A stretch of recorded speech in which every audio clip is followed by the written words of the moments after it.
guys, today's video is sponsored by the OneFootball app. If you haven't done it already, head down to the description before this video starts, click the link and download it completely free of charge on iOS or Android. Hello everybody and welcome back to another episode of the Charlton Athletic Career Mode. Now, just before we get this episode started, I just want to take a little moment to say that if this is the first episode you are joining me on, you will be able to find the playlist link of the entire series from episode 1 to currently episode 8 in the description, so make sure you head down there if you haven't checked out the previous episodes already. But without further ado, we do have a game against Portsmouth at Fratton Park to contend with. Now, I know a lot of you probably wanted me to play this game, and we are going to play it, but actually, if you have a look at the league table, Portsmouth are actually mid-table, so they're not sort of challenging at the top of the table like maybe you'd expect them to, kind of like they are in real life. However, it is still going to be a very difficult away day. They are only technically 7 points behind us, so they could quite easily and quite quickly close that gap. So, let's get into this game against Portsmouth and see if we can begin this episode off with a nice little win. So here we go, Fratton Park looking very, very nice on this. Is it a Tuesday evening? It must be a Tuesday evening with that kind of sky. Portsmouth versus Charlton. Fratton Park is actually in the game, so it's one of the only stadiums in this league, as well as the Stadium of Light as well, I believe, that have actually been included in the game as they are in real life. So let's just take a moment to witness that. You can see the league table right there. Charlton with 29 points, 33 for Scunthorpe and 34 for Sunderland. We need to be catching those lot and not to be sort of cut adrift into the sort of 3rd to 6th place playoff region. There's Lanez, who is looking to... I haven't actually scored with him yet whilst controlling him. There's our manager sprite.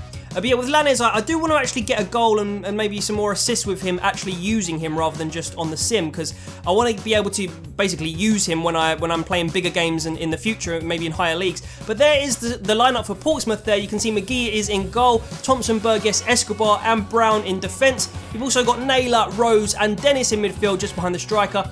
Mason, Evans and Lowe are the front three for Pompey. Let's take a look now at the Charlton lineup. So as expected, considering we've been in pretty good form, no changes from the last time we played a game with Charlton Athletic. Carlton Grant, again, very, very unlucky, got injured, and the form of Vetterkelly and Taylor has been phenomenal up front, really, so I can't change the team, really. Fosu and Lanez on the wings, Forster-Kaski and Aribo in the middle, Pearce and Bauer centre-back. You've got Deek still at right-back, still getting the nod ahead of Solly, and you've got Page at left-back, and also in goal, Mr. Dylan Phillips. Now, let's get this game underway. Corners are renownedly overpowered in this game, especially for the CPU. That was poor, though. The ball goes straight up to Vetterkelly. Taylor's going to run for him. He's got decent pace, Taylor. If Vetterkelly can find him here, and he can, he's going to probably be able to outpace the defender. Taylor in the box. Have the shot, Taylor. Good save. Get the rebound. Oh, it's hit the post from Tariq Fosu. He's hit the bar for me. He's hit the post for me. And when will it go in for Tariq Fosu, honestly? Thompson fires the ball up to Rose. He's got to be offside there. It's a nice ball in. It's headed down. And Dylan Phillips doesn't get there. And that is 1-0 to Portsmouth out of absolutely nowhere. Look at that celebration as well. Very cheeky from the poor lad. Or I don't know why I just call him the poor lad. He's not poor because he's just netted for Portsmouth at the home end as well. Oh man, that was very sudden. Here we go. The ball came in. Cross is so overpowered. Didn't even leap Deek still. I think it was Deek still. Must have been Deek still back there. And yeah, a poor goal to concede there. And maybe Solly needs to get back in this starting 11. Not that he maybe would have done any better in the air, but nice finish. And it is 1-0 to Pompey. Here's Vetterkelly. Is he going to dink out the little through ball? Yeah, Fosu is definitely going to be able to keep this in. What's he going to do with it? He's going to play the... Oh, that is the wrong pass, but we don't mind it. Oh, Taylor. Oh, nearly pounced on a mistake. Ends up getting floored by the keeper effectively there. Oh, we've pitched the ball again. It's got to be a goal this time for Taylor. And it is 1-1. Yannick's equalised against Portsmouth, and we capitalised on a mistake after already threatening the Portsmouth goal there. And yeah, they just couldn't get rid of it properly. Gave the ball straight back to us there. Look at this. Pinched by Tariq Fosu, and he did get the assist here. I actually didn't want to pass to him. I wanted to pass to Vetterkelly because I thought he was in a better position. However, Lyle Taylor, ooh, smashes that one home. Put his laces right through that, didn't he? And we have equalised against Portsmouth. 1-1. Fair play, Lyle. Dennis with the ball now. They keep sending these lovely through balls. Deek still does really well this time, making up for his error. Showing me why I don't need to reintroduce Chris Solly to the starting lineup. And here comes Lanez now to potentially send us on an attack. Is he going to find the through ball? He is. Loads of space for Fosu. Fosu can come inside. Fosu's still on the ball. Finds a nice ball. We can knock this wide as well. Have the shot. Oh, it's really, really poor. Is that from, who was that from? I feel like that was Lanez. Low with the ball now, tries to whip in across. We've given it to Taylor. Taylor loses out though, and we get another ball away, straight to Thompson though. And oh, that's poor from the left back, Page. I thought that had gone in. And sorry, I know somebody actually commented last episode that I'm always slagging off Page. It's just that the clips that I need to include seem to always involve Page, but when I'm using him and he's not in a sort of particularly exciting clip, he is actually relatively good for me. He just occasionally does make the mistake. Oh, here come Portsmouth just before the half-time break. I shouldn't have lunged in there. They might be able to get a cross in before the half-time whistle goes. They do. It's away. Aribo get this away. And it is half-time, boys and girls. 1-1. A very, very sloppy team we've come up against right now in Portsmouth. They are probably the most sloppy team in possession that I have played so far. And we probably should be winning this. I hope they don't sort of revitalise themselves for the second half, and I hope we can continue peppering their goal. As you can see, their possession stat is above ours, but we've had a lot more chances and we've been a lot more useful with the ball. So let's see if we can nick the winner in the second half. Great tackle again from Deekstill. Deekstill persevere, keep going at him. And yeah, we've bought some time there. Deekstill's out of position here though. He's going to need to get another tackle back. It's dinked in, and it's going to be a goal. And Dylan Phillips is so bad at defending situations like that. There's no point having a keeper sometimes when you see a ball come into the box and we lose their header. Look at that. The number 26, who is that? Evans for Portsmouth went and high-fived the crowd there. I've not seen that celebration yet. That's pretty cool. But yeah, Deekstill was out of position there after some initial good work. And yeah, honestly, all the goals I'm conceding now are just in that nature. A ball into the box, a header, and yeah, really poor there from Lewis Page again. Honestly, he's actually alright sometimes, but honestly, every time there seems to be a goal scoring opportunity against us, it seems to be Page involved. So maybe left back is a position that we have to look at in the transfer window. We actually need backup for Page regardless, so it probably will be. But yeah, Portsmouth 2, Charlton 1 the score at the moment. Come on, boys, let's win this. Here comes Diego Lanez. Takes a nice touch inside to beat his man. Taylor's making a run. So is Fosu over there. Fosu in the box now. He's going to dink this in towards... Oh, there we go. There's the equaliser. It's Vetterkelly on the end of it, the number 14. Slides on his belly, and Vetterkelly and Taylor are so... Oh, I can't see him. There he is. They're such a formidable duo up top, honestly. Very, very reliable in front of goal. That was Fosu with another assist there, so he's playing really well. And a nice pass to find him initially, I believe, from Diego Lanez. Nice finish as well from Vetterkelly. Just past the keeper with his left foot. And that is a poacher's finish. Oh, actually was quite close to the keeper, McGee. But still, we equalise and we can go and hunt for the winner now. Lanez, a lot's come through Lanez. He's going to try and find Carlon Grant here. Carlon Grant outpacing the left back of Portsmouth easily. Oh, tries to whip across. We had two runners there, Vetterkelly and Fosu, surging into the box. And it is going to be a substitution for Portsmouth and a corner for Charlton as Brett Pittman, our very dangerous player, comes on and Joe Mason comes off. Ball comes in from Fosu. That's a good corner. Hang on a minute. Oh, I don't know what I've done there. I've absolutely hoofed the ball away for no reason. Oh no, apparently it was a shot and there was a deflection actually, so that's fine. I meant to have the shot there, but it's fine. We've still got the ball. Ball hoofed forward. Deekstill in the air. Very good again. Only header he's lost is that one for the goal. But here comes Deekstill again, challenged in the air and winning it in the air yet again. Lanez now, come on. Who wants the ball? It's going to be... Oh, I didn't realise there was another defender there, to be honest. But Grant pinches it nonetheless. Grant with the ball now. And we've got it with Forster-Caskey.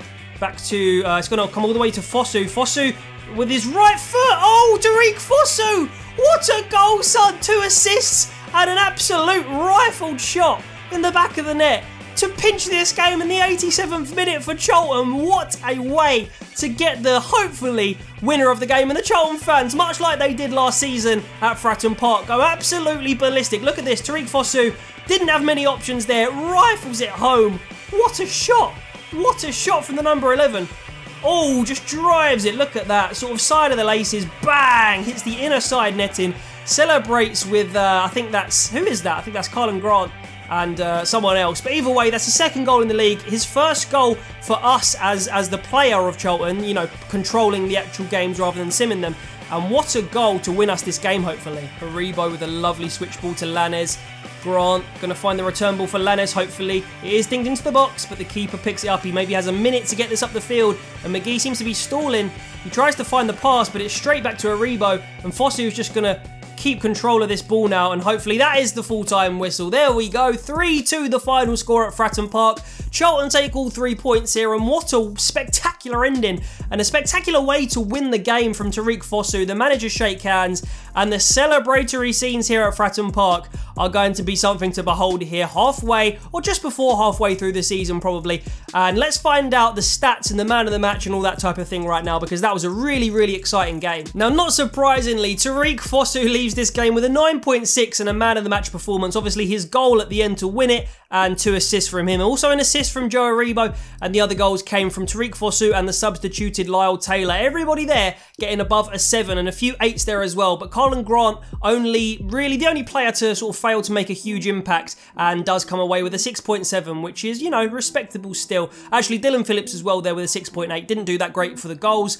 But yeah, overall very, very pleased with the team ratings for this game. And Colin Grant goes up from a 66 to a 67 there, finishing with an A in his training drill this week. Speed shooting is working out pretty well for Grant, and I'm hoping soon that his finishing will get up to 70 in the 70s, and his sprint speed at the moment is 90 and heading towards 91, so by the time he's like 25, his sprint speed could be like 97 or something crazy. And at the Valley, our next opponents are a team that are sort of knocking about the bottom of the league here really. It is Bristol Rovers in 20th position there. Let's get into this one and sim it. We haven't changed the team because our team is playing so very well. Taylor and Vettekili scoring pretty much every game in like the last 3 or 4, maybe even 5 games. At least one of them has scored in every single one.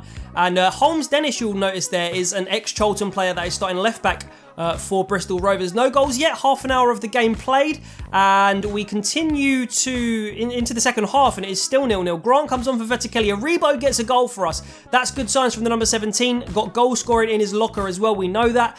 And this may fizzle out into a 1-0 win. I'll take the 3 points. There we go. It is a 1-0 victory at the Valley against Bristol Rovers, and let's see where that puts Charlton in the league now, because that is some decent form we're stringing together right now. As you can see down here, we are now only 1 point off of second place Scunthorpe United, and only 1 win and 3 points behind Sunderland with the same amount of games played. So we are being rewarded with this good form right now. Can we continue this good form though, and maybe cement our place right at the top of this division so that we are the team to catch in the second half of the season? I bloody well hope so. So guys, just over a month until the January transfer window opens for us, and I did have a couple of suggestions on episode 7 to get some players involved in the transfer hub so we can have a look at them. One of which is Tyler Blackett, the other is Leandro Bacuna, and the final is Reece Oxford. So they are currently being scouted, and hopefully by the time the January transfer window opens, we'll see what their ratings are, and yeah, basically see if they will be worthwhile signings. And another thing that was suggested in the comments of a recent episode was to come over here to the scouting and the global transfer network and all that kind of stuff. Come over here to the instructions and make one of the instructions to find a player in any position that is first team quality with 0 to 1 year remaining on their contract. That means that come January, we'll see players that we can just approach straight up without paying any transfer fee to sign. And as you know guys, if you have played career mode before, or if you've watched career mode content before, it can be a very, very useful and cheap way of getting good players into your team and into your squad for the next upcoming season. So that is definitely something that we have taken on board and that we have done, and hopefully in the future we can utilize that and maybe sign 1 or 2 players ahead of our next season. And now, just a few days after our 1-0 beating of Bristol Rovers at the Valley, we do have a rather difficult away tie against Burton Albion, just recently relegated from the Championship. 24 points they're on, joint with a lot of teams there. They are in 13th place, and Charlton, as you saw earlier, are 35 points, 1 point off of Scunthorpe in 3rd place, and 3 points off of 1st placed Sunderland. That was a bit of a tongue twister. Anyway, we're going to go into this game and sim this match. We have made a few changes. Billy Clark is going to start up front. Ben Reeves is also going to be alongside Forster Kaski in midfield. And Naby Sarr also comes in for Patrick Bauer. All of those were fatigue reasons, really. Page was a little bit fatigued, but I didn't want to bring Masco in for a simmed game because I thought that, especially with it being away, we might lose. Naby Sarr actually rewards... oh, there we go. They've equalised through... Oh, they've actually gone 2-1 up there. I was going to say Naby Sarr rewards my faith in him with a goal. He does. But we are still losing 2-1 in this game. Marshall comes on for Lanez. Can we get an equaliser here? Billy Clark actually scores and rewards our selection in him and our faith in him with a goal. So Naby Sarr and Billy Clark, two of our rotation players there, came in very, very handy with a goal each and secure us a point away at Burton Albion, which I consider to be a decent result. And just to finish off this episode, guys, as you can see, another episode and another month cleared in the calendar. This time November concludes, and it is time for us to decide our November player of the month. So I'm caught between 3 players here, and I'll let you know the candidates that I'm thinking right now. So the first of which is Joe Aribo. He has played very, very well. I think if we go to the stats here, yeah, you can see he's been playing at an average of 7.4 in the league and 7.5 in all competitions. So he's been really, really good, and he has scored a goal this month. He's also been quite instrumental when we've played games physically in just stringing some passes together, connecting the defence to the attack, and he's been really, really good for me. The second of the 3 players is Tariq Fosu. Obviously, that blinding finish in the last episode, maybe that's not quite enough for him to win it, but he is certainly hitting a bit of form right now. And the third is Lyle Taylor, who has been very, very prolific with his goal-scoring form. Again, you can see in League One, he's at a 7.4 and a 7.4 as well overall. So, Lyle Taylor's already won it. That shouldn't really count against him. Because if you win it twice, that just means you're good enough to win it twice, right? But I think, despite saying that, I am going to give it to Joe Aribo. A bit of an unsung hero, has grown his rating by 3 since we started this career mode, and just generally has been very, very good in both the defensive and the attacking elements of midfield. He's doing his job very, very well for me. So Joe Aribo is the player of the month for November for me. Now, guys, in the future, I may also, if there is an opportunity, let you guys vote in the comments who can be the player of the month. So I'm just going to consider that going forward, but for now, and probably up until December, I am going to carry on giving it myself. But moving on to the goal of the month, that will be, of course, Tariq Fosu's strike to give us the win at Portsmouth. That 3rd goal in that 3-2 game. Not only was it a great hit, but it was also a really, really important goal, and he had a lot of balls about him to hit that in the top right-hand corner at that sort of time in the match to get us such an important 3 points. So Tariq Fosu, with this goal right here, does secure the goal of the month. So that is it for this episode, guys, and next time we will be taking on Coventry City in the 2nd round of the Emirates FA Cup. To end this episode off completely then, let's just have a look at the top scorers of League One. Well, actually, let's have a look at the league first. We are still in 3rd place. That draw does take us 2 points or 3 points now in total away from Scunthorpe. Sunderland make a little bit more distance ahead of us with 41 points there, so still 5 points behind top place Charlton. If we go over to the top scorers and change this to the league, you'll be able to see that, is it left or right for the league? Let's find out. We've pressed L2. It might take a little time to sort of buffer. There we go, League One. Wyke is the top scorer right now with 12 goals in 19 games from Sunderland.